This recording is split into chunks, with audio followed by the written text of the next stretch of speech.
Bien, ¿de qué vamos a hablar? Ya vamos a hablar básicamente de una nueva sección del Antiguo Testamento. Estuvimos muy enfocados en el Pentateuco durante un par de clases, ¿no es cierto? Y si nosotros vemos el canon del Antiguo Testamento, está dividido en distintas secciones. Estoy viendo que se me colgó el programa, disculpen. A ver, aguarda un momento. Ahí el PowerPoint no me está corriendo. A ver si logro. Bueno, algunas pequeñas sorpresas nos da el programa. Está muerto, no lo puedo hacer.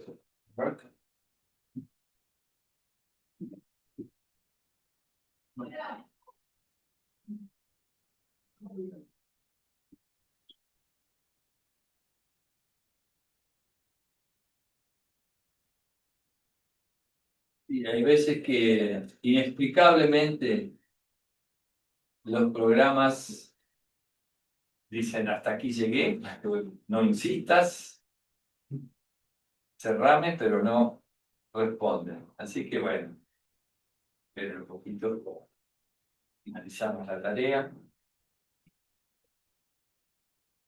y vamos a arrancar de vuelta. A ver si.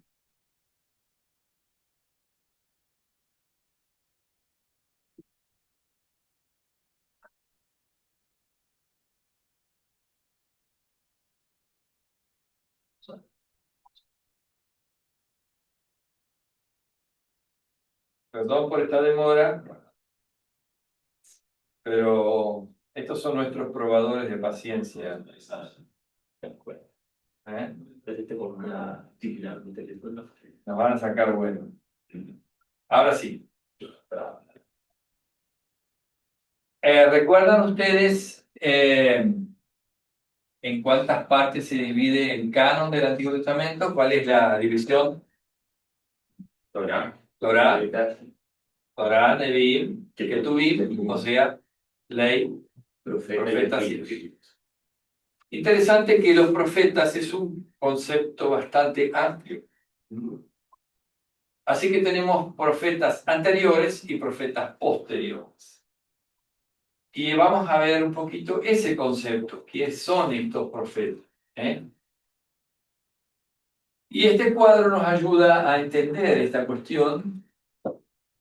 Profetas que son los primeros profetas y los últimos profetas. Podríamos, me parece que vamos a hacer.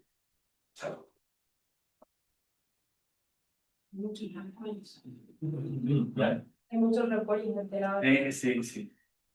Hay de todo tipo.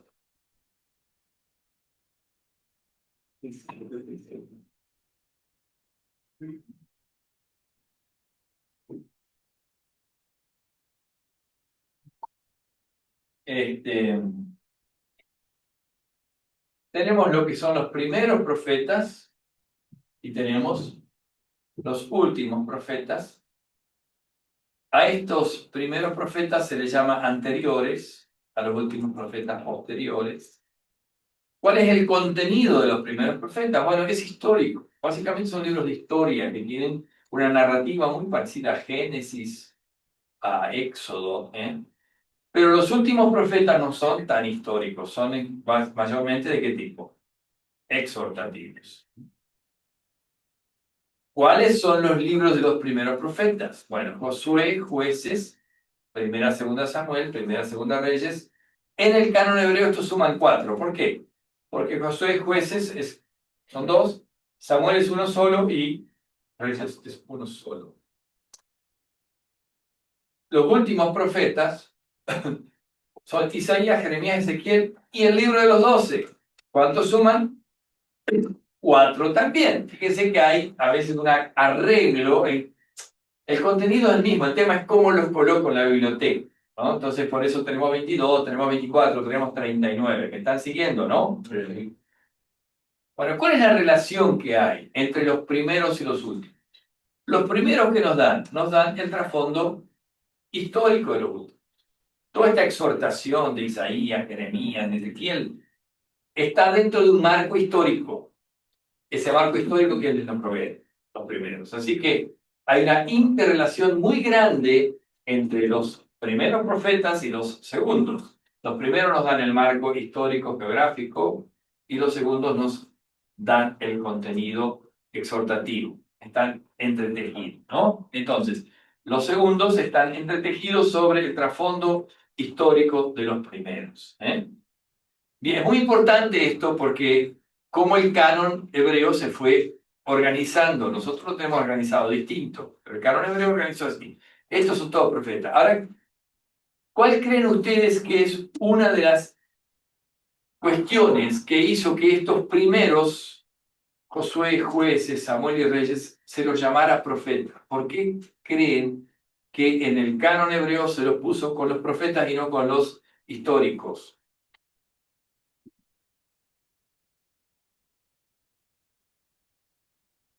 La razón básicamente es esta. Había una sospecha de que la pluma de los profetas, que básicamente Samuel, Isaías y algunos otros profetas fueron los que escribieron también. Entonces, obvio que no es posible probarlo, pero a partir de esa sospecha es que también se les llamó profetas. Bien, Josué, jueces, Samuel y reyes, y los profetas posteriores, obviamente, Isaías, Jeremías, Ezequiel y los dos. ¿Hay alguna similitud, algún arreglo? A propósito que los equipara, sí, está muy clarito. 4 y 4. Hacen 8 en total. Hoy, en nuestra Biblia, Samuel lo partimos en 2, Reyes en 2, y los 12 son 12. O sea, juegue la moda día, Jonás, Miqueas, ¿no? ¿Está? Bien. En el canon cristiano, los 12 libros desde Josué hasta Esther son los libros históricos. En nuestro canon se llaman libros históricos: Josué, Jueces, Ruth, Samuel, Reyes, Crónicas, Esdras, Nehemías, Esther. Son 12. ¿Y qué hacen estos 12? Dramatizan el movimiento histórico de la nación durante toda su historia palestina. O sea, desde que pusieron el pie en Palestina hasta el final, muestra todo el hilo histórico, ¿no? Esther es el más tardío. Josué representa los eventos, ni bien entraron por el Jordán, ¿no? Entonces, fíjense cómo que tenemos esto. Dramatizan el movimiento histórico de la nación durante toda su historia palestina, desde la conquista de la tierra bajo Josué hasta las apostasías que causaron las expulsiones y restauración parcial bajo los persas. Fíjense, el reino del norte que va a ser expulsado a Asiria o llevado a Asiria, el reino del sur después a Babilonia. ¿Recuerdan las fechas? 722 a.C., 586 a.C. Fechas que vamos a ir viendo, claves de momentos dramáticos del Antiguo Testamento. Entonces, de la conquista hasta las apostasías.